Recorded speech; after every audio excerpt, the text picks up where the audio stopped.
നമസ്കാരം. 17-ാം നൂറ്റാണ്ടിലെ കരീബിയൻ കടലിന്റെ പശ്ചാത്തലത്തിൽ സാഹസികതയുടെയും പ്രതികാരത്തിന്റെയും പ്രണയത്തിന്റെയും അവിശ്വസനീയമായ ഒരു കഥയാണ് റാഫേൽ സബറ്റിനി ക്യാപ്റ്റൻ ബ്ലഡ് എന്ന നോവലിലൂടെ നമുക്കു മുന്നിൽ തുറന്നുവയ്ക്കുന്നത്. ചരിത്രവും ഭാവനയും ഇടകലർന്ന ഈ കഥ നമ്മെ കൂട്ടിക്കൊണ്ടുപോകുന്നത് ശാന്തനായ ഒരു ഡോക്ടറുടെ ജീവിതം മാറിമറിഞ്ഞ് കരീബിയൻ കടലിലെ ഏറ്റവും ഭയാനകനായ കടൽക്കൊള്ളക്കാരനായി അയാൾ മാറുന്നതിന്റെ സംഭവബഹുലമായ നിമിഷങ്ങളിലേക്കാണ്. ഒരു നിമിഷം, ഈ കഥയുടെ ആഴങ്ങളിലേക്ക് തിരികെ പോകും മുൻപ് രണ്ടു കാര്യങ്ങൾ ഞാൻ പങ്കുവച്ചുകൊള്ളട്ടെ. നിങ്ങൾ എവിടെയിരുന്നാണ് ഈ ശബ്ദം കേൾക്കുന്നതെന്നറിയാൻ എനിക്കൊരു കൗതുകമുണ്ട്. ഒരുപക്ഷേ കേരളത്തിലെ ശാന്തമായ ഒരു രാത്രിയിലാവാം, അല്ലെങ്കിൽ തിരക്കിട്ട ഒരു പ്രവാസ ജീവിതത്തിനിടയിലെ ഒരു ഇടവേളയിലാവാം. നിങ്ങൾ എവിടെയാണെന്നും ഇപ്പോഴത്തെ സമയം എത്രയാണെന്നും ഒരു കമന്റായി രേഖപ്പെടുത്താമോ? നമ്മുടെ ഈ കഥകൾ എവിടെയൊക്കെയാണ് എത്തുന്നതെന്നറിയാനുള്ള ഒരു ചെറിയ ആഗ്രഹം. ഇനി നമുക്ക് നമ്മുടെ കഥയിലേക്ക് മടങ്ങാം.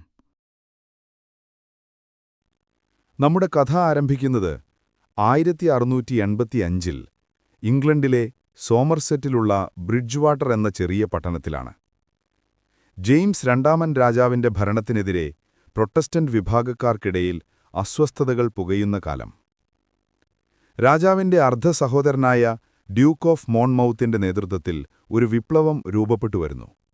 എന്നാൽ ഈ രാഷ്ട്രീയ കോലാഹലങ്ങളിൽ നിന്നൊഴികെ തന്റേതായ ഒരു ലോകത്ത് ശാന്തനായി ജീവിക്കുകയായിരുന്നു നമ്മുടെ കഥാനായകൻ ഡോക്ടർ പീറ്റർ ബ്ലഡ്.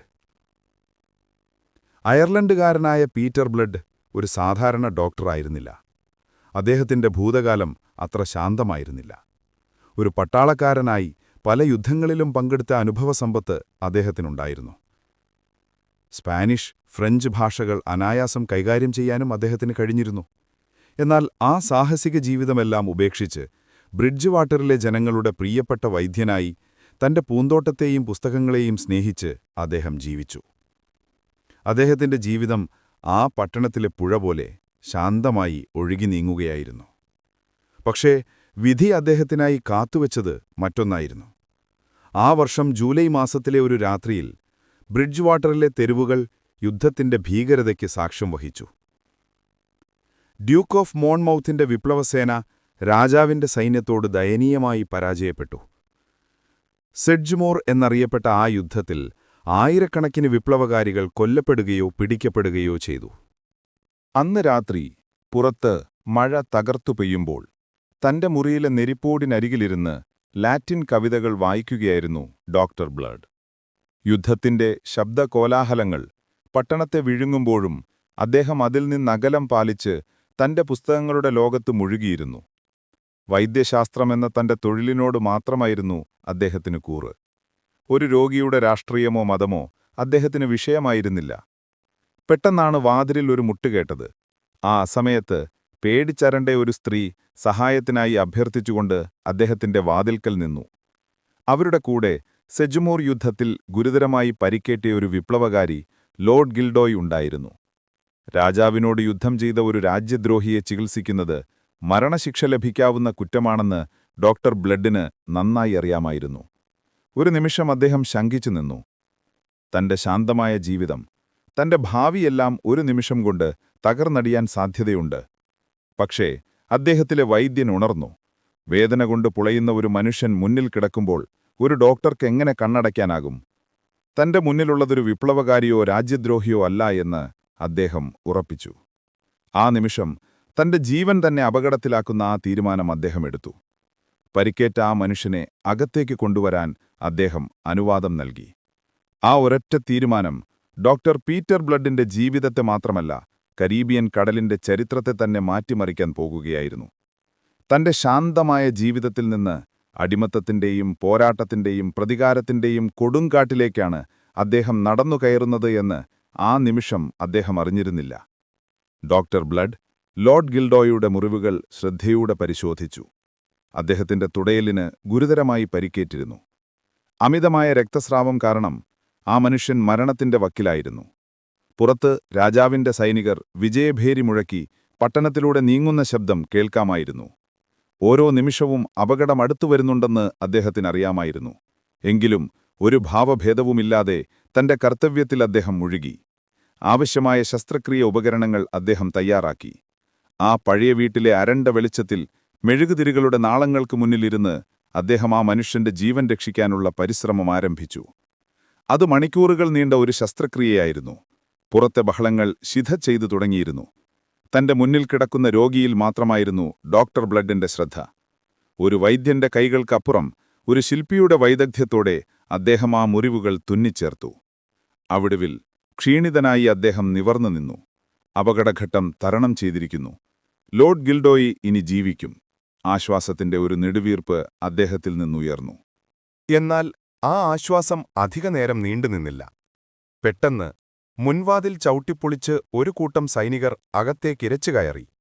അവരുടെ തലവൻ ക്യാപ്റ്റൻ ഹൊബാർട്ട് ക്രൂരനായ ഒരു സൈനികനായിരുന്നു. അയാളുടെ കണ്ണുകളിൽ വിജയത്തിന്റെ അഹങ്കാരവും അധികാരത്തിന്റെ ഗർവും നിഴലിച്ചിരുന്നു. രക്തത്തിൽ കുടിച്ചുകിടക്കുന്ന വിപ്ലവകാരിയെയും അയാളുടെ അരികിൽ നിൽക്കുന്ന ഡോക്ടറെയും അവർ കണ്ടു. രാജ്യദ്രോഹിയെ ചികിത്സിക്കുകയാണല്ലേ ഡോക്ടർ? ക്യാപ്റ്റൻ ഹൊബാർട്ട് പരിഹാസത്തോടെ ചോദിച്ചു. പീറ്റർ ബ്ലഡ് ശാന്തനായി നിന്നു. അദ്ദേഹത്തിന്റെ മുഖത്ത് ഭയത്തിന്റെ കണിക പോലും ഉണ്ടായിരുന്നില്ല. എന്റെ മുന്നിൽ കിടക്കുന്നത് ഒരു രാജ്യദ്രോഹിയല്ല, ഒരു രോഗിയാണ്. അവരെ ചികിത്സിക്കുക എന്നത് എന്റെ കടമയാണ്, അദ്ദേഹം ഉറച്ച ശബ്ദത്തിൽ മറുപടി പറഞ്ഞു.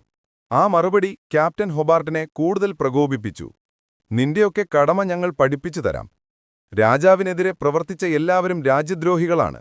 അവരെ സഹായിക്കുന്നവരും അതെ, അയാൾ അലറി. ഒരു തർക്കത്തിന് നിൽക്കാതെ പീറ്റർ ബ്ലഡ് നിശബ്ദനായി നിന്നു. എന്തു പറഞ്ഞിട്ടും കാര്യമില്ലെന്ന് അദ്ദേഹത്തിന് അറിയാമായിരുന്നു. സൈനികർ അദ്ദേഹത്തെയും പരിക്കേറ്റ ലോർഡ് ഗിൽഡോയിയെയും അവർക്കഭയം നൽകിയ ആ വീട്ടുകാരെയും പിടിച്ചുകെട്ടി. ബ്രിഡ്ജ് വാട്ടറിലെ തെരുവുകളിലൂടെ മഴ നനഞ്ഞ് കൈകൾ ബന്ധിക്കപ്പെട്ട നിലയിൽ അവരെ നടത്തിക്കൊണ്ടുപോകുമ്പോൾ ഡോക്ടർ ബ്ലഡ് തന്റെ നഷ്ടപ്പെട്ടുപോയ ശാന്തമായ ജീവിതത്തെക്കുറിച്ചോർത്തു.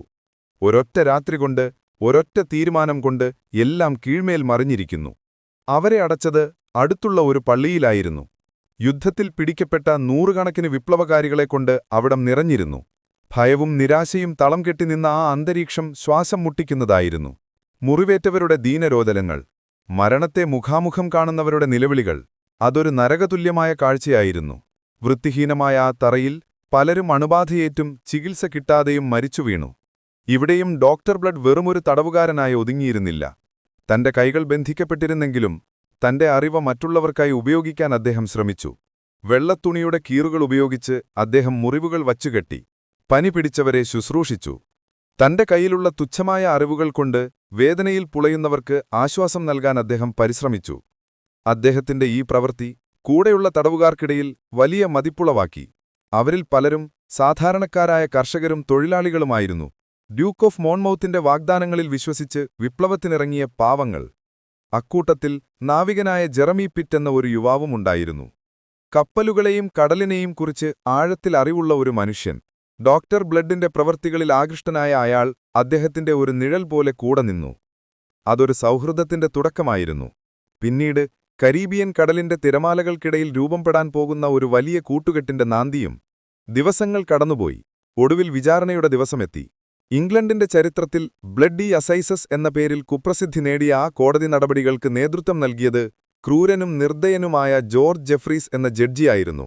അതൊരു വിചാരണയായിരുന്നില്ല, മറിച്ച് ഒരു പ്രഹസനമായിരുന്നു. പ്രതികൾക്കുവേണ്ടി സംസാരിക്കാൻ ആരുമുണ്ടായിരുന്നില്ല. മുൻകൂട്ടി തയ്യാറാക്കിയ വിധി പ്രസ്താവിക്കുക എന്നതു മാത്രമായിരുന്നു ജഡ്ജിയുടെ ജോലി. നൂറുകണക്കിന് ആളുകളെ വിചാരണ ചെയ്ത് തൂക്കിക്കൊല്ലാൻ വിധിച്ചു. ഒടുവിൽ ഡോക്ടർ പീറ്റർ ബ്ലഡിന്റെ ഊഴമെത്തി. അദ്ദേഹം പ്രതിക്കൂട്ടിൽ കയറി നിന്നപ്പോൾ ജഡ്ജി ജെഫ്രീസ് പരിഹാസത്തോടെ അയാളെ നോക്കി. അപ്പോൾ ഇതാണ് ആ രാജ്യദ്രോഹികളെ ചികിത്സിക്കുന്ന മഹാനായ ഡോക്ടർ, അയാൾ പുച്ഛത്തോടെ പറഞ്ഞു. പീറ്റർ ബ്ലഡ് പതറിയില്ല. വളരെ വ്യക്തവും ശാന്തവുമായ ഭാഷയിൽ അദ്ദേഹം സംസാരിച്ചു തുടങ്ങി. ബഹുമാനപ്പെട്ട കോടതി, ഞാനൊരു രാഷ്ട്രീയക്കാരനല്ല. എനിക്ക് രാജാവിനോടോ വിപ്ലവകാരികളോടോ പ്രത്യേക മമതയില്ല. എന്റെ തൊഴിൽ വൈദ്യശാസ്ത്രമാണ്. ഹിപ്പോക്രാറ്റിക് പ്രതിജ്ഞയെടുത്തൊരു വൈദ്യനാണ് ഞാൻ. എന്റെ മുന്നിൽ സഹായം അഭ്യർത്ഥിച്ചെത്തുന്നതാരായാലും അവരുടെ രാഷ്ട്രീയം നോക്കാതെ ചികിത്സ നൽകുക എന്നത് എന്റെ കടമയാണ്. ആ കടമ നിർവഹിക്കുക മാത്രമാണ് ഞാൻ ചെയ്തത്. അദ്ദേഹത്തിന്റെ വാക്കുകളിലെ സത്യസന്ധത ആ കോടതി മുറിയിൽ ഒരു നിമിഷം നിശബ്ദത പടർത്തി. എന്നാൽ ജഡ്ജി ജെഫ്രീസിന്റെ ഹൃദയം കരിങ്കല്ല് പോലെയായിരുന്നു. ഓഹോ, അപ്പോൾ നിന്റെ ഹിപ്പോക്രാറ്റസ് രാജാവിനേക്കാൾ വലിയവനാണെന്നാണോ നീ പറയുന്നത്? അയാൾ അലറി. രാജാവിനെതിരെ വാളെടുക്കുന്നവനെ സഹായിക്കുന്നത് മരണശിക്ഷ അർഹിക്കുന്ന കുറ്റമാണ്. നിന്റെയൊന്നും തത്വശാസ്ത്രം കേൾക്കാനല്ല ഞാനിവിടെ ഇരിക്കുന്നത്. വിധി വ്യക്തമായിരുന്നു. ഡോക്ടർ പീറ്റർ ബ്ലഡിനെ രാജ്യദ്രോഹക്കുറ്റം ചുമത്തി തൂക്കിക്കൊല്ലാൻ കോടതി വിധിച്ചു. മരണവും കാത്ത് അദ്ദേഹം ജയിലറയിൽ കിടന്നു. ഓരോ ദിവസവും സഹതടവുകാരെ തൂക്കുമരത്തിലേക്ക് കൊണ്ടുപോകുന്നതിന്റെ ശബ്ദങ്ങൾ അദ്ദേഹം കേട്ടു. തന്റെ ഊഴവും കാത്ത് നിർവികാരനായി അദ്ദേഹം ആ ഇരുട്ടറയിൽ കഴിഞ്ഞു. എന്നാൽ വിധി വീണ്ടും ഇടപെട്ടു. ജെയിംസ് രണ്ടാമൻ രാജാവിന് ഒരു പുതിയ ആശയം തോന്നി. ഈ രാജ്യദ്രോഹികളെയെല്ലാം തൂക്കിക്കൊന്നാൽ സർക്കാരിന് എന്ത് ലാഭം? അതിനേക്കാൾ നല്ലത് ഇവരെ കരീബിയൻ ദ്വീപുകളിലെ കരിമ്പിൻ തോട്ടങ്ങളിലേക്ക് അടിമകളായി വിൽക്കുന്നതല്ലേ. ഓരോ അടിമയ്ക്കും 10 പൗണ്ട് മുതൽ 15 പൗണ്ട് വരെ വില കിട്ടും. അത് രാജഭണ്ഡാരത്തിന് ഒരു മുതൽക്കൂട്ടാവുകയും ചെയ്യും. രാജാവിന്റെ ഈ കച്ചവട ബുദ്ധി പീറ്റർ ബ്ലഡിന്റെയും മറ്റായിരക്കണക്കിന് തടവുകാരുടെയും ജീവൻ രക്ഷിച്ചു. അവരുടെ വധശിക്ഷ റദ്ദാക്കുകയും പകരം 10 വർഷത്തെ അടിമപ്പണിക്കായി ബാർബഡോസ് എന്ന ദ്വീപിലേക്ക് നാടുകടത്താനും തീരുമാനിച്ചു. മരണത്തിൽ നിന്നുള്ള മോചനം ഒരു നിമിഷത്തെ ആശ്വാസം നൽകിയെങ്കിലും അടിമത്വമെന്ന യാഥാർത്ഥ്യം അതിനേക്കാൾ ഭയാനകമായിരുന്നു. ജീവച്ഛവങ്ങളായി കരിമ്പിൻ തോട്ടങ്ങളിൽ എല്ലുമുറിയ പണിത് ചാട്ടവറയേറ്റ് മരിക്കുക, അതായിരുന്നു അവരുടെ പുതിയ വിധി. താമസിയാതെ അവരെയെല്ലാം ജമൈക്ക മർച്ചന്റ് എന്ന അടിമക്കപ്പലിൽ കയറ്റി. അതൊരു ദുരിതപൂർണമായ യാത്രയുടെ തുടക്കമായിരുന്നു. കപ്പലിന്റെ അടിത്തട്ടിലെ ഇടുങ്ങിയ അറകളിൽ ശ്വാസം മുട്ടിക്കുന്ന ചൂടിലും ദുർഗന്ധത്തിലും അവരെ കുത്തിനിറച്ചു. ഭക്ഷണവും വെള്ളവും നാമമാത്രമായിരുന്നു. പലരും രോഗം ബാധിച്ചും പട്ടിണി കിടന്നും വഴിയിൽ വെച്ച് മരിച്ചു. മരിച്ചവരുടെ ശരീരങ്ങൾ ഒരു ദാക്ഷിണ്യവുമില്ലാതെ കടലിലേക്ക് വലിച്ചെറിഞ്ഞു. ഈ നരകയാത്രയിലും ഡോക്ടർ ബ്ലഡ് തന്റെ സഹജീവികൾക്കൊരു താങ്ങായി നിന്നു. കപ്പലിലെ ക്രൂരനായ ക്യാപ്റ്റൻ രോഗികളെ ചികിത്സിക്കാൻ അദ്ദേഹത്തെ നിർബന്ധിതനായി ചുമതലപ്പെടുത്തി. കാരണം കൂടുതൽ അടിമകൾ മരിച്ചാൽ അത് അയാളുടെ ലാഭത്തെ ബാധിക്കുമായിരുന്നു. തനിക്ക് കിട്ടിയ തുച്ഛമായ മരുന്നുകളും ഭക്ഷണവും ഉപയോഗിച്ച് ബ്ലഡ് തന്നാൽ കഴിയുന്ന വിധം ആളുകളെ ശുശ്രൂഷിച്ചു.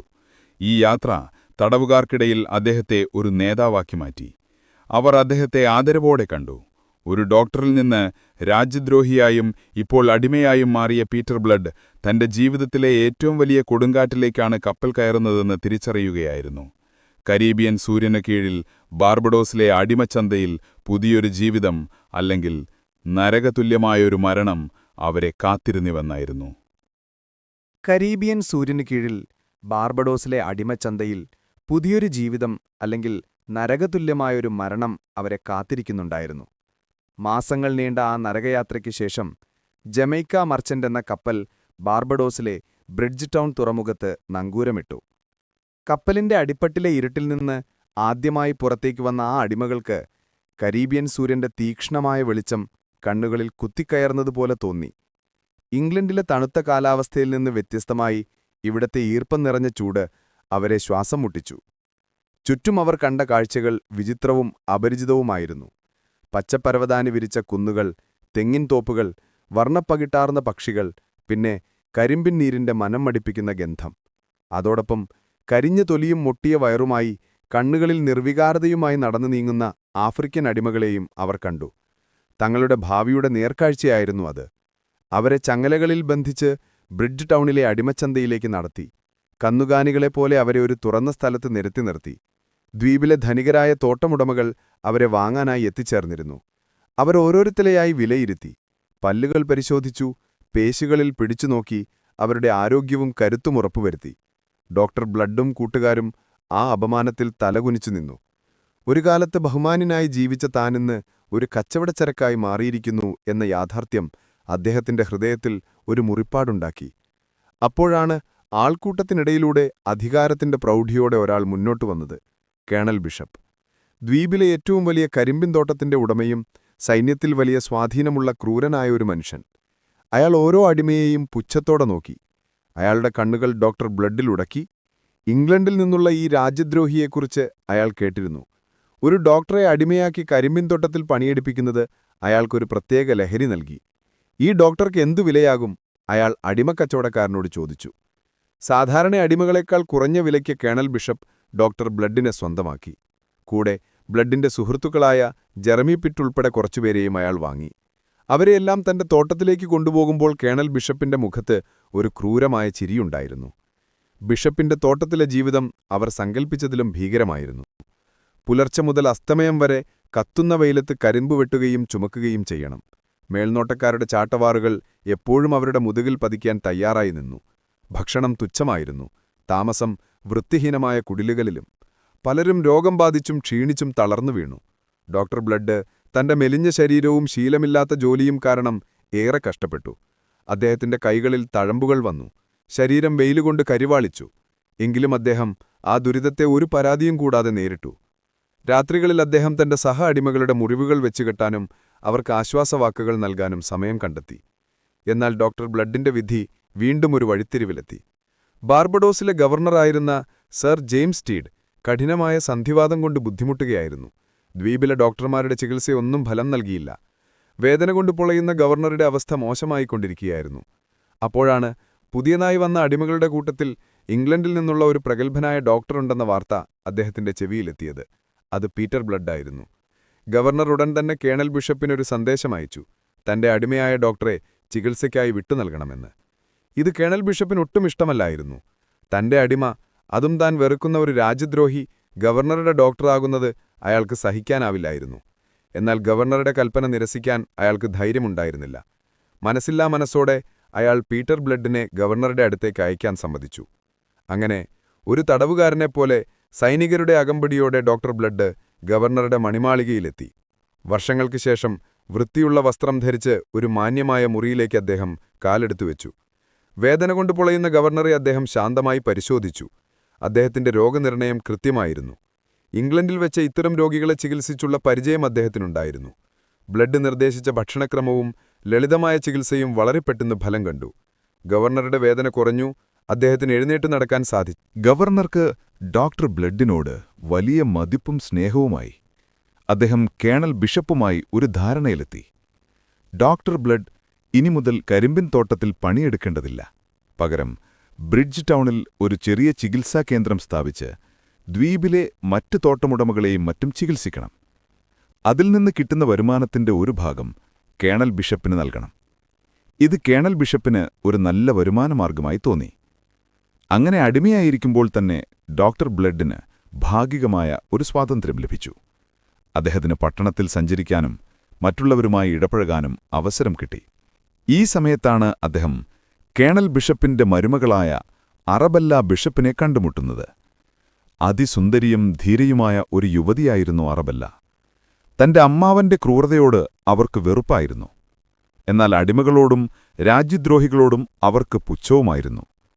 ആദ്യ കാഴ്ചയിൽ തന്നെ അറബല്ല ഡോക്ടർ ബ്ലഡിനെ ഒരടിമയായിട്ടല്ല കണ്ടത്. അദ്ദേഹത്തിന്റെ കണ്ണുകളിലെ തീക്ഷ്ണതയും സംസാരത്തിലെ കുലീനതയും അപമാനത്തിനിടയിലും അദ്ദേഹം കാത്തുസൂക്ഷിക്കുന്ന ആത്മാഭിമാനവും അവളെ ആകർഷിച്ചു. അവരുടെ സംഭാഷണങ്ങൾ പലപ്പോഴും ഒരു വാക്പോരു പോലെയായിരുന്നു. "നിങ്ങളൊരു വിപ്ലവകാരിയും രാജ്യദ്രോഹിയുമാണ്," അവളൊരിക്കൽ പറഞ്ഞു. "ഞാനെന്റെ കടമ നിർവഹിച്ച ഒരു ഡോക്ടർ മാത്രമാണ് മാഡം. ഒരുപക്ഷേ അനീതിക്കെതിരെ ശബ്ദിക്കുന്നത് തെറ്റാണെങ്കിൽ ഞാനൊരു വിപ്ലവകാരിയാണ്," അദ്ദേഹം ശാന്തമായി മറുപടി നൽകി. അവൾക്ക് ആ മറുപടി ഇഷ്ടപ്പെട്ടില്ലെങ്കിലും അദ്ദേഹത്തിന്റെ വാക്കുകളിലെ സത്യസന്ധത അവളെ ചിന്തിപ്പിച്ചു. താൻ വെറുക്കുന്ന അടിമത്വ വ്യവസ്ഥിതിയുടെ ഭാഗമാണ് താനെന്നും, എന്നാൽ അതിനെതിരെ നിലകൊള്ളുന്ന ഈ മനുഷ്യനോട് തനിക്കെന്തെന്നില്ലാത്ത ഒരു ബഹുമാനം തോന്നുന്നുണ്ടെന്നും അവൾ തിരിച്ചറിഞ്ഞു. അവർക്കിടയിൽ അവർ പോലും അറിയാതെ ഒരു പ്രത്യേക ബന്ധം രൂപം കൊണ്ടിരിക്കുകയായിരുന്നു. തനിക്ക് കിട്ടിയ പുതിയ സ്വാതന്ത്ര്യം ഡോക്ടർ ബ്ലഡ് വെറുതെ കളഞ്ഞില്ല. അദ്ദേഹം തന്റെ പഴയ സുഹൃത്തുക്കളെ, പ്രത്യേകിച്ച് ജെറമി പിറ്റിനെ രഹസ്യമായി സന്ദർശിച്ചു. തോട്ടത്തിലെ നരകയാതനയിൽ നിന്ന് എങ്ങനെ രക്ഷപ്പെടാം എന്നതായിരുന്നു അവരുടെ പ്രധാന ചർച്ചാവിഷയം. നാവികനായ ജെറമി പിറ്റിന് തുറമുഖത്തെക്കുറിച്ചും അവിടെ വരുന്ന കപ്പലുകളെക്കുറിച്ചും നല്ല ധാരണയുണ്ടായിരുന്നു. അവർ ഒരുമിച്ച് ഒരു പദ്ധതി തയ്യാറാക്കാൻ തുടങ്ങി. ഓരോ ദിവസവും ഡോക്ടർ ബ്ലഡ് ബ്രിഡ്ജ് ടൗണിലെ തുറമുഖം നിരീക്ഷിച്ചു. കപ്പലുകൾ വരുന്നതും പോകുന്നതും, കാവൽക്കാരുടെ ഷിഫ്റ്റുകൾ മാറുന്നതും, ആയുധപ്പുരയുടെ സ്ഥാനവും അദ്ദേഹം ശ്രദ്ധയോടെ പഠിച്ചു. ഒരു ഡോക്ടറുടെ കുപ്പായത്തിനുള്ളിൽ ഒരു തന്ത്രജ്ഞനായ സൈനികൻ വീണ്ടും ഉണരുകയായിരുന്നു. ഒരു കപ്പൽ തട്ടിയെടുത്ത് ഈ നരകത്തിൽ നിന്ന് രക്ഷപ്പെടുക, അതായിരുന്നു അവരുടെ ലക്ഷ്യം. അത് നടപ്പിലാക്കാൻ എളുപ്പമായിരുന്നില്ല. പിടിക്കപ്പെട്ടാൽ മരണമുറപ്പാണ്.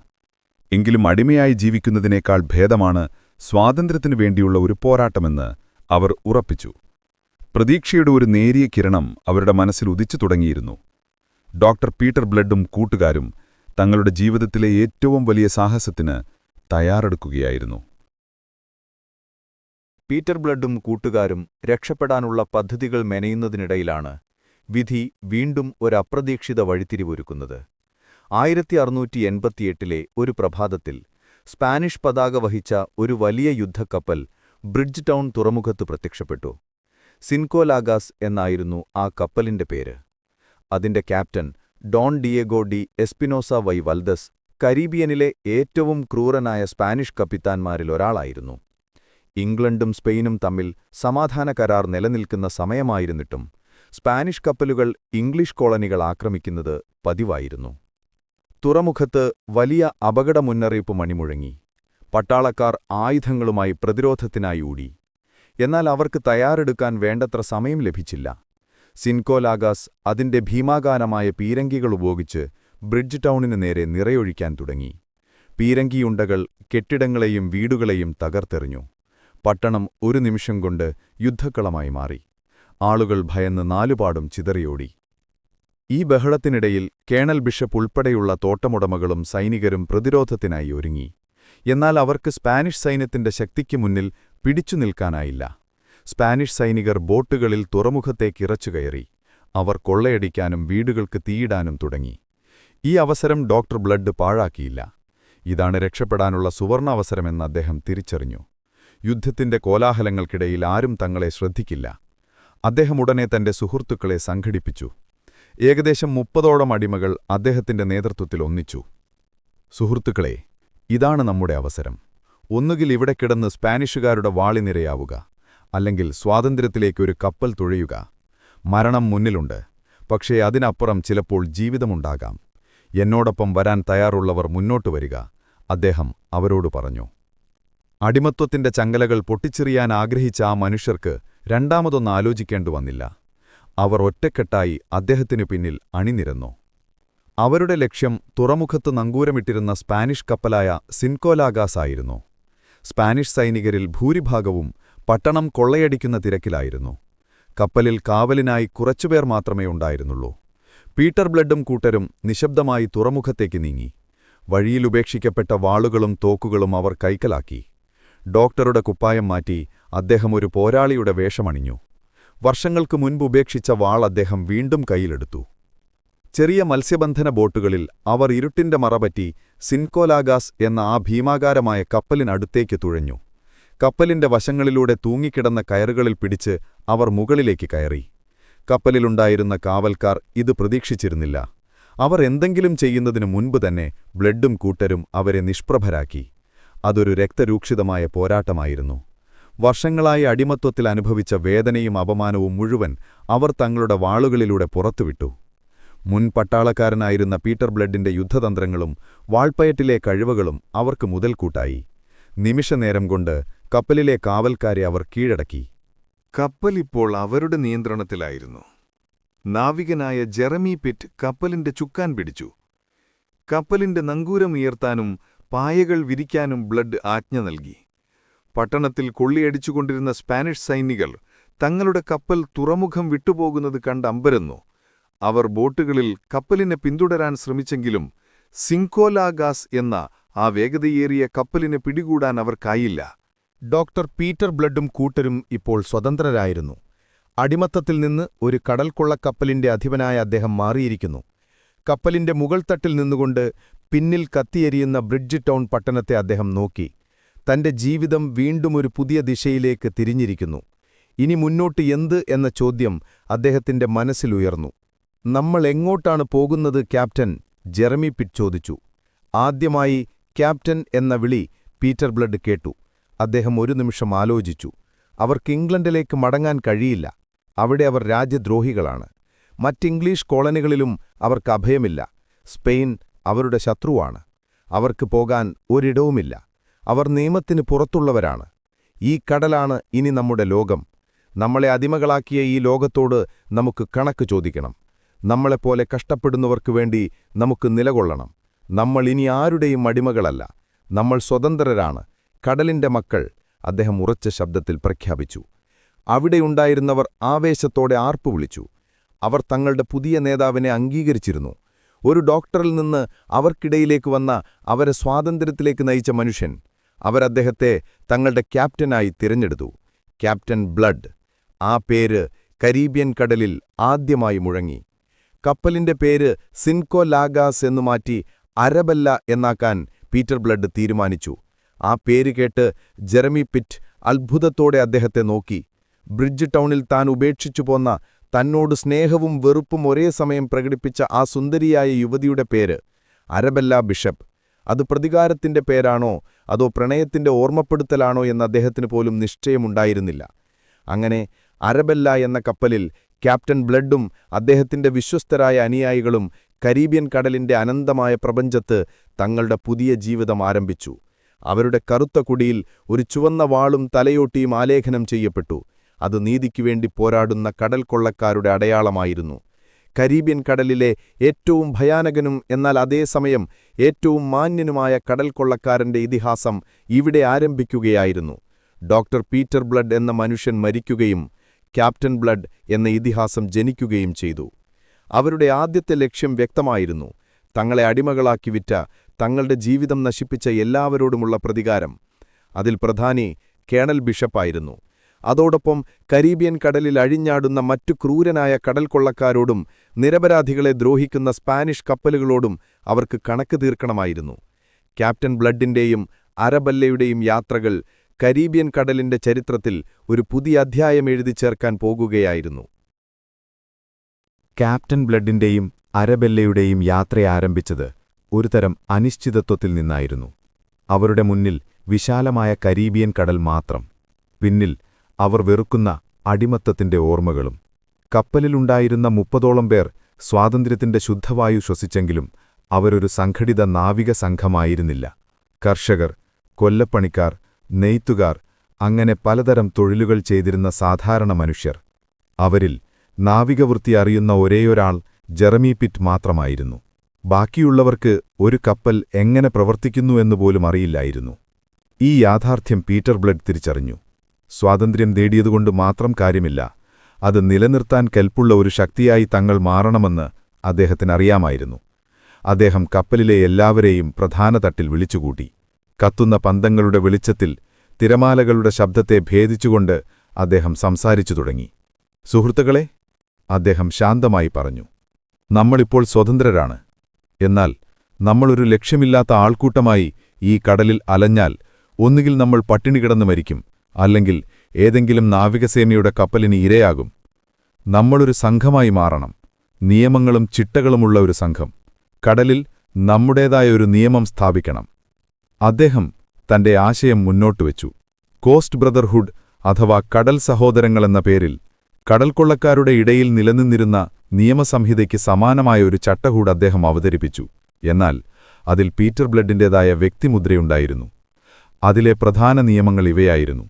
ഒന്നാമതായി, കപ്പലിലെ എല്ലാ തീരുമാനങ്ങളും ബഹുമതി അഭിപ്രായപ്രകാരമെടുക്കും. ക്യാപ്റ്റനെ തെരഞ്ഞെടുക്കുന്നതും സ്ഥാനഭ്രഷ്ടനാക്കുന്നതും ഉൾപ്പെടെ. ക്യാപ്റ്റന് യുദ്ധസമയത്ത് പൂർണ്ണ അധികാരമുണ്ടായിരിക്കും. എന്നാൽ മറ്റു സമയങ്ങളിൽ അദ്ദേഹം എല്ലാവരെയും പോലെ ഒരാൾ മാത്രമാണ്. രണ്ടാമതായി, കൊള്ള മുതൽ തുല്യമായി വീതിക്കും.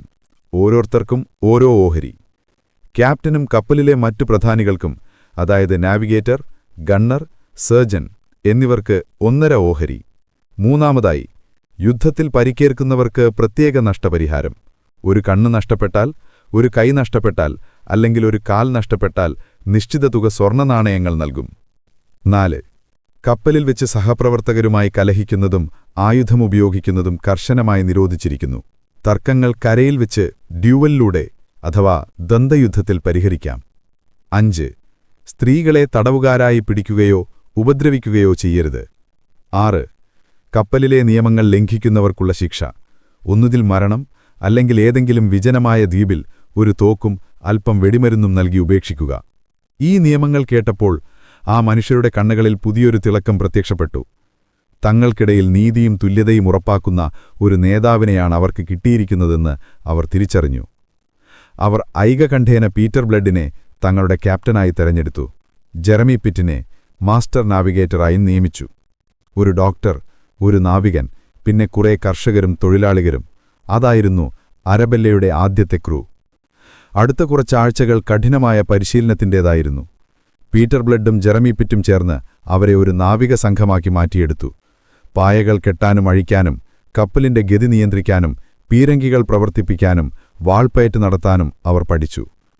തന്റെ പഴയ സൈനിക ജീവിതത്തിലെ അറിവുകൾ ബ്ലഡിനിവിടെ ഏറെ പ്രയോജനപ്പെട്ടു.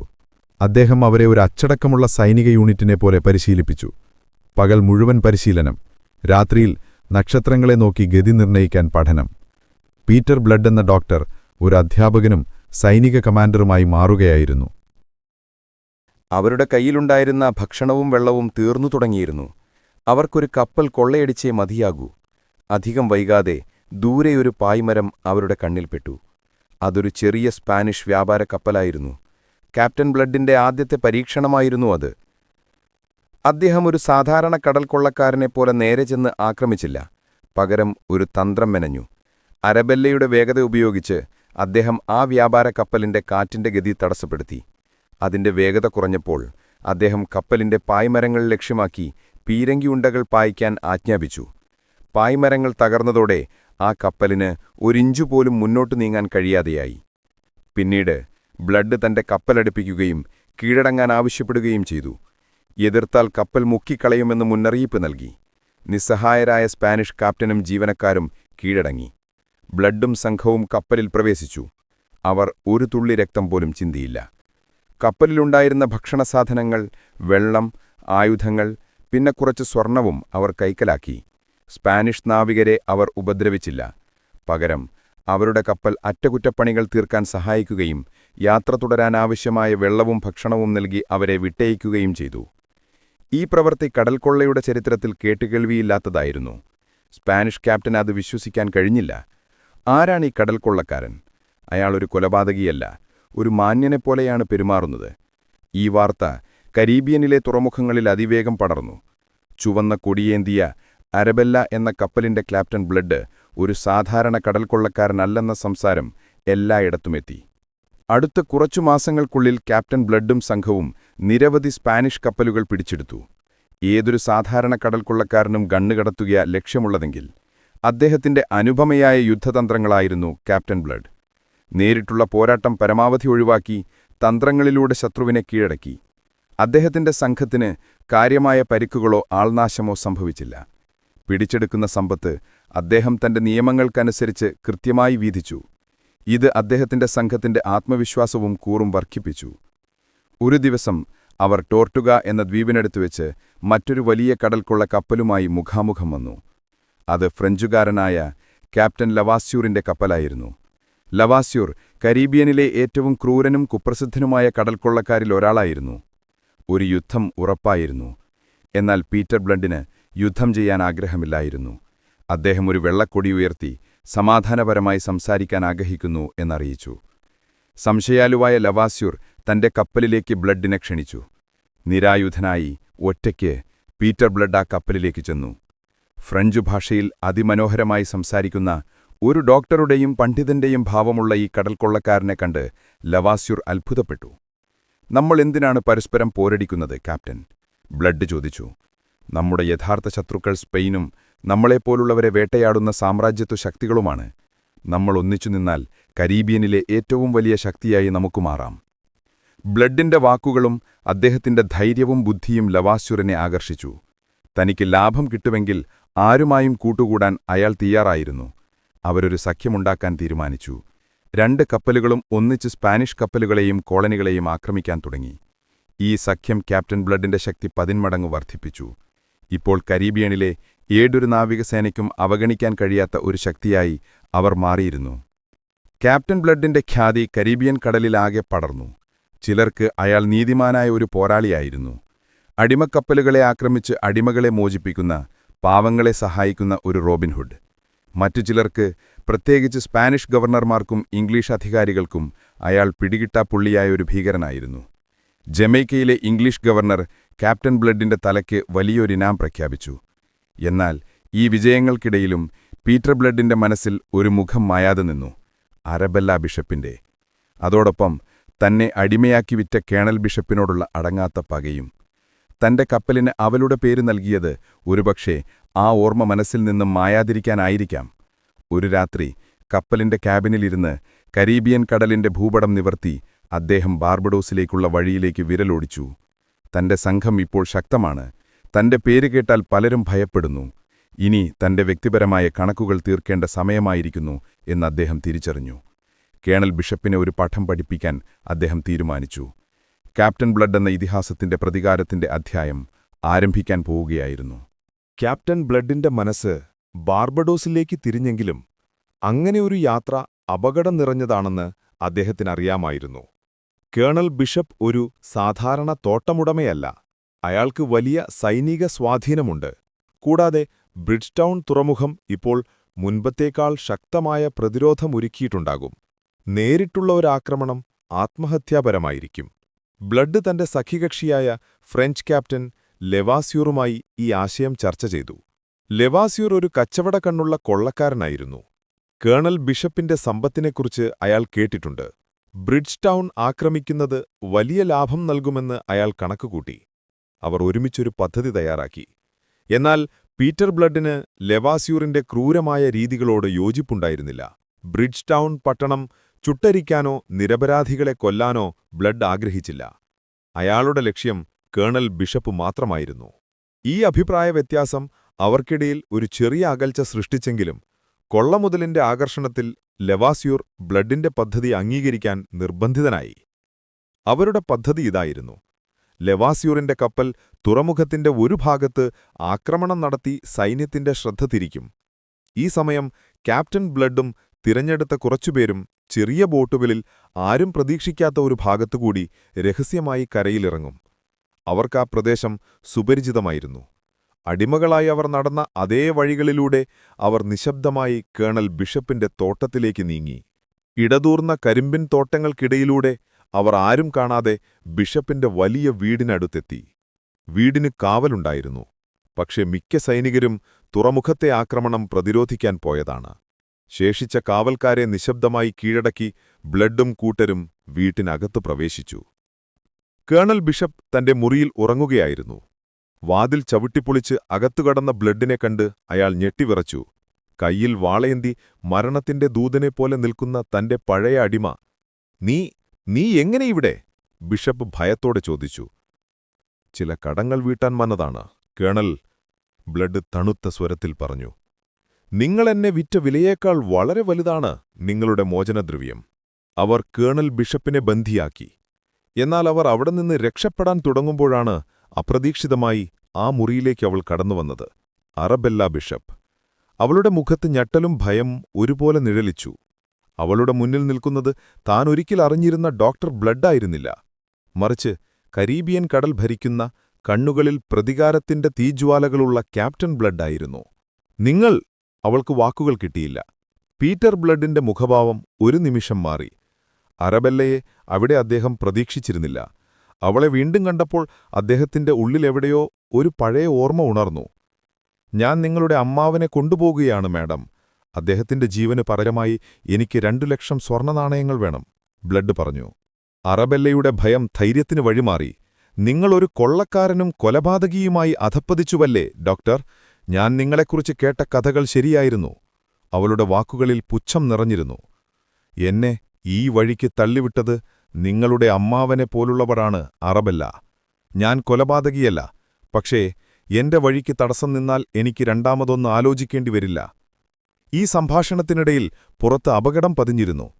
തുറമുഖത്തെ ആക്രമണം ഒരു തന്ത്രമാണെന്ന് മനസ്സിലാക്കിയ സൈനികർ കേണൽ ബിഷപ്പിന്റെ വീട് വലഞ്ഞിരുന്നു. രക്ഷപ്പെടാനുള്ള വഴികളെല്ലാം അടഞ്ഞു. ക്യാപ്റ്റൻ ബ്ലഡും സംഘവും ആ വീട്ടിനകത്ത് കുടുങ്ങി. അവരിപ്പോൾ ഒരു കെണിയിലായിരുന്നു. പുറത്തു വലിയ ഒരു സൈന്യം, അകത്ത് താനും തന്റെ കുറച്ച് അനുയായികളും പിന്നെ 2 ബന്ധികളും, കേണൽ ബിഷപ്പും അറബെല്ലയും. ബ്ലഡ് അറബെല്ലയെയും ഒരു ബന്ധിയായി ഉപയോഗിക്കാൻ തീരുമാനിച്ചു. അവളുടെ ജീവനും അപകടത്തിലാണെന്ന് വരുത്തി തീർത്താൽ സൈന്യം അവിവേകം കാണിക്കില്ലെന്ന് അയാൾ കണക്കുകൂട്ടി. ദിവസങ്ങൾ കടന്നുപോയി. വീടിനകത്തെ ഭക്ഷണവും വെള്ളവും തീർന്നു തുടങ്ങി. പുറത്തെ സൈന്യം ആക്രമിക്കാൻ തയ്യാറെടുക്കുകയാണ്. ഒരു പോരാട്ടമുണ്ടായാൽ മരണമുറപ്പാണ്. ക്യാപ്റ്റൻ ബ്ലഡ് തന്റെ ജീവിതത്തിലെ ഏറ്റവും വലിയ പ്രതിസന്ധിയെ അഭിമുഖീകരിക്കുകയായിരുന്നു. ഈ സമയത്താണ് അരബല്ല പീറ്റർ ബ്ലഡിലെ മനുഷ്യനെ വീണ്ടും കണ്ടെത്തുന്നത്. ഒരു കൊള്ളക്കാരന്റെ ക്രൂരതയല്ല അവൾ അയാളിൽ കണ്ടത്. തന്റെ ആളുകളെ സംരക്ഷിക്കാൻ ശ്രമിക്കുന്ന, പ്രതികൂല സാഹചര്യത്തിലും പതറാത്ത ഒരു നേതാവിനെയാണ്. അയാൾ തന്നോടും അമ്മാവിനോടും മാന്യമായി പെരുമാറി.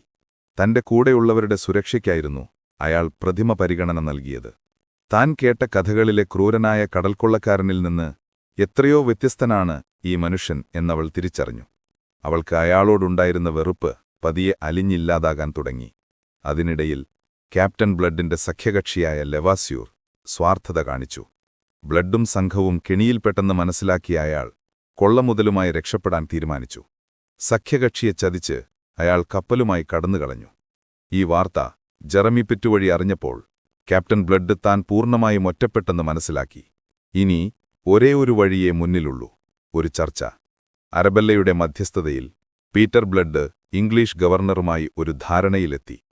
കേണൽ ബിഷപ്പിനെയും അരബല്ലയെയും മോചിപ്പിക്കുന്നതിന് പകരമായി ബ്ലഡിനും സംഘത്തിനും ദ്വീപ് വിട്ടുപോകാൻ സുരക്ഷിതമായ ഒരു വഴി നൽകണം. ഗവർണർ അത് സമ്മതിച്ചു. എന്നാൽ കേണൽ ബിഷപ്പിന്റെ മനസ്സിൽ പ്രതികാരമായിരുന്നു. ബ്ലഡ് ദ്വീപ് വിട്ടുപോകുമ്പോൾ കടലിൽ വെച്ച് അവരെ ആക്രമിച്ച് നശിപ്പിക്കാൻ അയാൾ രഹസ്യമായി 2 യുദ്ധക്കപ്പലുകൾ ഏർപ്പാടാക്കി. ഈ ചതിയെക്കുറിച്ച് അരബല്ലയ്ക്ക് സൂചന ലഭിച്ചു. അവളുടെ മനസാക്ഷി ഉണർന്നു. പീറ്റർ ബ്ലഡ് ഒരു കടൽ കൊള്ളക്കാരനായിരിക്കാം, പക്ഷേ അയാൾ ചതിക്കപ്പെടാൻ പാടില്ല. അവൾ തന്റെ ജീവിതം പണയപ്പെടുത്തി രഹസ്യമായൊരു സന്ദേശം ജെറമി പിറ്റിനെത്തിച്ചു. ചതി. 2 കപ്പലുകൾ നിങ്ങളെ പിന്തുടരുന്നുണ്ട്. ഈ മുന്നറിയിപ്പ് കിട്ടിയതുകൊണ്ട് മാത്രം ക്യാപ്റ്റൻ ബ്ലഡും അരബല്ലയും ആ മാരകമായ കെണിയിൽ നിന്ന് രക്ഷപ്പെട്ടു. അരബല്ലയുടെ വേഗതയും ബ്ലഡിന്റെ യുദ്ധതന്ത്രങ്ങളും അവരെ 2 യുദ്ധക്കപ്പലുകളെയും പരാജയപ്പെടുത്താൻ അവരെ സഹായിച്ചു. ബാർബഡോസിൽ നിന്നുള്ള രക്ഷപ്പെടൽ ക്യാപ്റ്റൻ ബ്ലഡിന്റെ ജീവിതത്തിൽ പുതിയൊരധ്യായം തുറന്നു. കേണൽ ബിഷപ്പിനോടുള്ള പ്രതികാരം പൂർത്തിയായില്ല, പക്ഷെ അതിനേക്കാൾ വിലപ്പെട്ട ഒന്ന് അദ്ദേഹം തിരിച്ചറിഞ്ഞിരുന്നു. അരബല്ലയുടെ മനസ്സിൽ തനിക്കൊരു സ്ഥാനമുണ്ടെന്ന്. ഈ സംഭവം ക്യാപ്റ്റൻ ബ്ലഡിന്റെ പ്രശസ്തി വീണ്ടും വർദ്ധിപ്പിച്ചു. ഇംഗ്ലീഷ് നാവികസേനയുടെ 2 യുദ്ധക്കപ്പലുകളെ പരാജയപ്പെടുത്തിയ കടൽക്കൊള്ളക്കാരൻ. അതോടൊപ്പം തന്നെ ചതിച്ച ഫ്രഞ്ച് ക്യാപ്റ്റൻ ലെവാസ്യൂറിനോടും അയാൾക്ക് കണക്ക് തീർക്കണമായിരുന്നു. ക്യാപ്റ്റൻ ബ്ലഡിന്റെ യാത്രകൾ കൂടുതൽ സങ്കീർണവും അപകടകരവുമായി മാറുകയായിരുന്നു. സ്നേഹവും പ്രതികാരവും സൗഹൃദവും ചതിയുമിടകലർന്ന ഒരു ലോകത്ത് തന്റെ കപ്പലിന്റെ ചുക്കാൻ പിടിച്ച് അയാൾ മുന്നോട്ടു നീങ്ങി. ബാർബേഡോസിൽ നിന്നുള്ള അത്ഭുതകരമായ രക്ഷപ്പെടലിന് ശേഷം ക്യാപ്റ്റൻ ബ്ലഡിന്റെ മനസ്സിൽ 2 ചിന്തകൾ ശക്തിപ്പെട്ടു. ഒന്ന്, അരബല്ല ബിഷപ്പിനോടുള്ള വർദ്ധിക്കുന്ന അടുപ്പം. അവൾ തന്റെ ജീവൻ രക്ഷിക്കാൻ കാണിച്ച ധൈര്യം അദ്ദേഹത്തിന്റെ ഹൃദയത്തിൽ ആഴത്തിൽ പതിഞ്ഞു. മറ്റൊന്ന്, തന്നെ ചതിച്ച ഫ്രഞ്ച് ക്യാപ്റ്റൻ ലെവാസ്യൂറിനോടുള്ള കടുത്ത അമർഷം. കടൽക്കൊള്ളക്കാരുടെ ലോകത്ത് ചതിക്കു മാപ്പില്ല. ലെവാസ്യൂറിനെ ഒരു പാഠം പഠിപ്പിക്കാൻ ബ്ലഡ് തീരുമാനിച്ചു. ലെവാസ്യൂറിനെ കണ്ടെത്താൻ എളുപ്പമായിരുന്നില്ല. അയാൾ കരീബിയനിലെ പല ദ്വീപുകളിലായി തന്റെ താവളങ്ങൾ മാറ്റിക്കൊണ്ടിരുന്നു.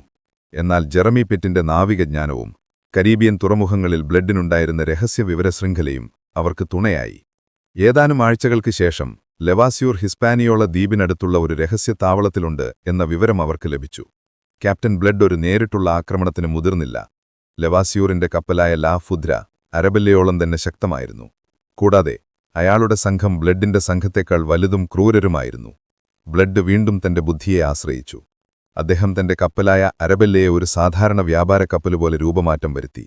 അതിന്റെ ചുവന്ന കൊടിമാറ്റി സ്പാനിഷ് പതാക ഉയർത്തി.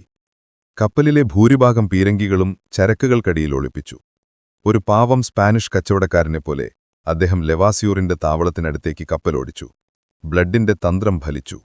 ദൂരെ നിന്നൊരു ദുർബലമായ സ്പാനിഷ് കപ്പൽ വരുന്നത് കണ്ട് എളുപ്പത്തിൽ കൊള്ളയടിക്കാമെന്ന പ്രതീക്ഷയിൽ ലെവാസ്യൂർ തന്റെ കപ്പലുമായി മുന്നോട്ടു വന്നു. ലാ ഫൂദ്ര അടുത്തേക്ക് വന്നപ്പോൾ ക്യാപ്റ്റൻ ബ്ലഡ് തന്റെ യഥാർത്ഥ രൂപം വെളിവാക്കി. സ്പാനിഷ് പതാക താഴ്ന്നു. അരബല്ലയുടെ ഭയാനകമായ ചുവന്ന കൊടിയുയർന്നു. ഒളിപ്പിച്ചുവച്ചിരുന്ന പീരങ്കികളെല്ലാം ഒരേ സമയം ലാ ഫൂദ്രയ്ക്ക് നേരെ നിറയൊഴിച്ചു. ഈ അപ്രതീക്ഷിതമായ ആക്രമണത്തിൽ ലെവാസ്യൂർ പകച്ചുപോയി. അവന്റെ കപ്പലിന് കാര്യമായ കേടുപാടുകൾ സംഭവിച്ചു. ഇതിനിടയിൽ ബ്ലഡും സംഘവും ലാ ഫൂദ്രയിലേക്ക് ഇരച്ചുകയറി. അതൊരു ഘോരമായ യുദ്ധമായിരുന്നു. 2 കടൽക്കൊള്ളക്കാരുടെ സംഘങ്ങൾ തമ്മിലുള്ള ഏറ്റുമുട്ടൽ. ബ്ലഡിന്റെ ആളുകൾ അച്ചടക്കത്തോടെ പോരാടിയപ്പോൾ ലെവാസ്യൂറിന്റെ സംഘം പെട്ടെന്ന് ഛത്രഭിന്നമായി. ഒടുവിൽ ക്യാപ്റ്റൻ ബ്ലഡും ലെവാസ്യൂറും മുഖാമുഖം വന്നു. വാൾപ്പയറ്റിൽ ബ്ലഡിനൊരെതിരാളിയായിരുന്നില്ല ലെവാസ്യൂർ. നിമിഷങ്ങൾക്കകം ബ്ലഡ് അയാളെ കീഴടക്കി. ചതിക്ക് കടലിൽ ഒരൊറ്റ ശിക്ഷയേ ഉള്ളൂ, ബ്ലഡ് പറഞ്ഞു. എന്നാൽ ബ്ലഡ് അയാളെ കൊന്നില്ല. പകരം കടൽ നിയമപ്രകാരം ലവാസ്യൂറിനെ അടുത്തുള്ളൊരു വിജനമായ ദ്വീപിൽ ഒരു തോക്കും അല്പം വെടിമരുന്നും നൽകി ഉപേക്ഷിക്കാൻ തീരുമാനിച്ചു. അതായിരുന്നു ഒരു കടൽ കൊള്ളക്കാരന് നൽകാവുന്ന ഏറ്റവും വലിയ അപമാനം.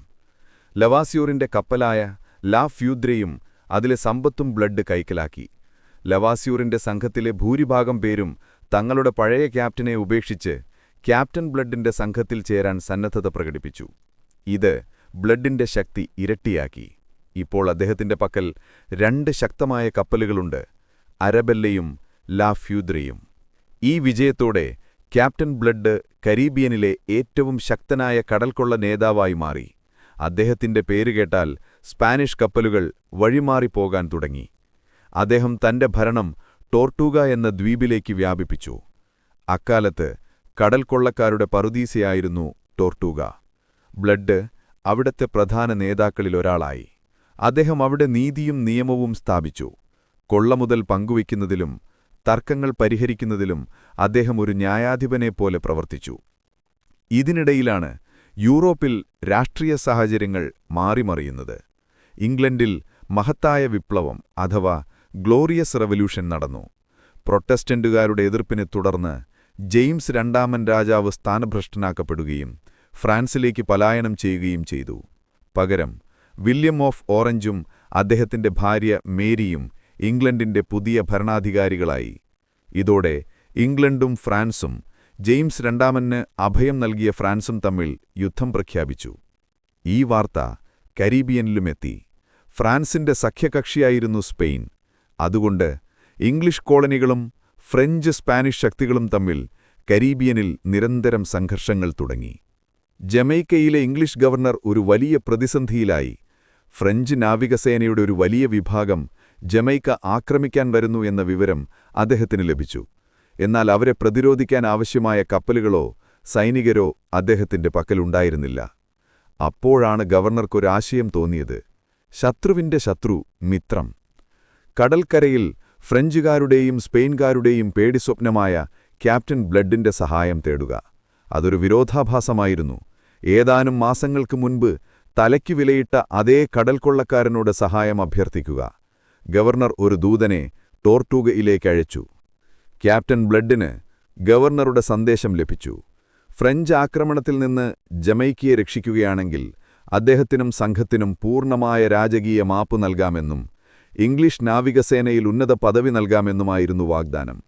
ഇത് ബ്ലഡിന്റെ സംഘത്തിൽ വലിയ ചർച്ചകൾക്ക് വഴിവെച്ചു. ചിലർക്കത് വിശ്വസിക്കാനായില്ല. ഇതൊരു കെണിയാവുമെന്നവർ ഭയന്നു. എന്നാൽ പീറ്റർ ബ്ലഡ് ദീർഘമായി ചിന്തിച്ചു. അദ്ദേഹം ഒരു കടൽക്കൊള്ളക്കാരനായി മാറിയത് സാഹചര്യങ്ങളുടെ സമ്മർദ്ദം കൊണ്ടാണ്. അദ്ദേഹത്തിന്റെ ഉള്ളിലൊപ്പോഴും ഒരു രാജ്യസ്നേഹി ഉറങ്ങിക്കിടന്നിരുന്നു. താൻ ജനിച്ചു വളർന്ന നാടിനുവേണ്ടി പോരാടാനുള്ളൊരവസരം. കൂടാതെ ഈ മാപ്പ് കിട്ടിയാൽ തനിക്കൊരു സാധാരണ ജീവിതത്തിലേക്ക് മടങ്ങിവരാൻ സാധിക്കും. ഒരുപക്ഷേ അരബെല്ലയെ വീണ്ടും കാണാനും. അദ്ദേഹം ഗവർണറുടെ വാഗ്ദാനം സ്വീകരിച്ചു. എന്നാൽ ഒരു വ്യവസ്ഥ വെച്ചു. തനിക്കും തന്റെ എല്ലാ ആളുകൾക്കും പൂർണ്ണമായ മാപ്പ് രേഖാമൂലം നൽകണം.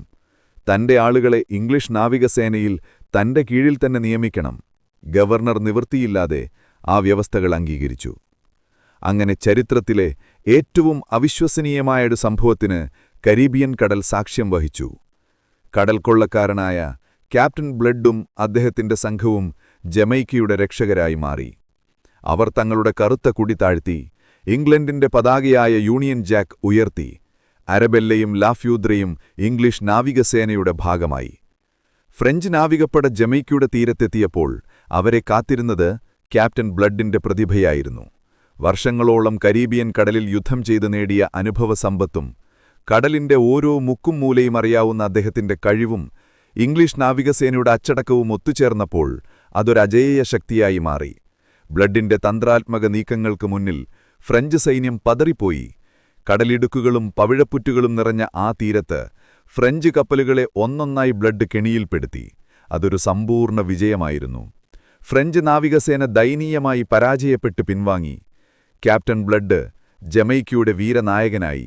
ഗവർണർ വാക്കുപാലിച്ചു. അദ്ദേഹത്തിനും സംഘത്തിനും രാജകീയ മാപ്പു നൽകി. പീറ്റർ ബ്ലഡിനെ ജമൈക്കയുടെ പുതിയ ഗവർണറായി നിയമിക്കാൻ ഇംഗ്ലണ്ടിലെ പുതിയ രാജാവ് ഉത്തരവിട്ടു. അങ്ങനെ അടിമച്ചന്തയിൽ നിന്ന് കരിമ്പിൻ തോട്ടത്തിലേക്ക്, അവിടെ നിന്ന് ഒരു കടൽക്കൊള്ള കപ്പലിന്റെ ക്യാപ്റ്റനായി, ഒടുവിൽ ഒരു കോളനിയുടെ ഗവർണറായി പീറ്റർ ബ്ലഡിന്റെ ജീവിതം ഒരു പൂർണ്ണവൃത്തം പൂർത്തിയാക്കി. തന്റെ പഴയ ശത്രുവായിരുന്ന കേണൽ ബിഷപ്പ് ഇപ്പോൾ തന്റെ ഭരണത്തിന് കീഴിലുള്ള ഒരു പ്രജ മാത്രമായി. കഥ ഇവിടെ അവസാനിക്കുന്നില്ല. ഗവർണർ പീറ്റർ ബ്ലഡിന്റെ ജീവിതത്തിലെ ഏറ്റവും സന്തോഷകരമായ നിമിഷം വരാനിരിക്കുന്നതേ ഉണ്ടായിരുന്നുള്ളൂ. ഒരു ദിവസം ഇംഗ്ലണ്ടിൽ നിന്ന് വന്ന ഒരു കപ്പലിൽ നിന്ന് ബ്രിഡ്ജ്ടൗണിൽ വച്ച് താൻ കണ്ട അതേ നീലക്കണ്ണുകളുള്ള സുന്ദരിയായ യുവതി ഇറങ്ങിവന്നു. Arabella bishop. കേണൽ ബിഷപ്പിന്റെ ക്രൂരതകളിൽ മനം മടുത്ത് അവൾ ഇംഗ്ലണ്ടിലേക്ക് പോയിരുന്നു.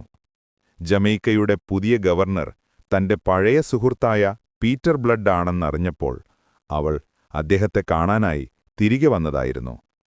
ഗവർണറുടെ മണിമാളികയുടെ പൂന്തോട്ടത്തിൽ വച്ച് അവർ വീണ്ടും കണ്ടുമുട്ടി, വർഷങ്ങളുടെ കാത്തിരിപ്പിനും തെറ്റിദ്ധാരണകൾക്കും സാഹസങ്ങൾക്കുമൊടുവിൽ.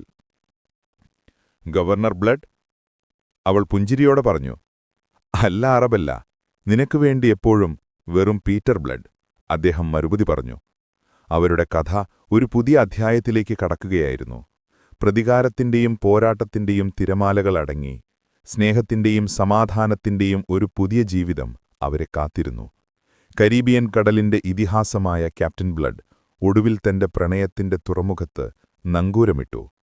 ഡോക്ടർ പീറ്റർ ബ്ലഡ് അടിമത്വത്തിൽ നിന്ന് രക്ഷപ്പെട്ട് കരീബിയനിലെ ഏറ്റവും പ്രശസ്തനായ കടൽക്കൊള്ളക്കാരനായി മാറുകയും ഒടുവിൽ ജമൈക്കയുടെ ഗവർണറായി നിയമിക്കപ്പെടുകയും അരബല്ലയുമായി ഒന്നിക്കുകയും ചെയ്തു.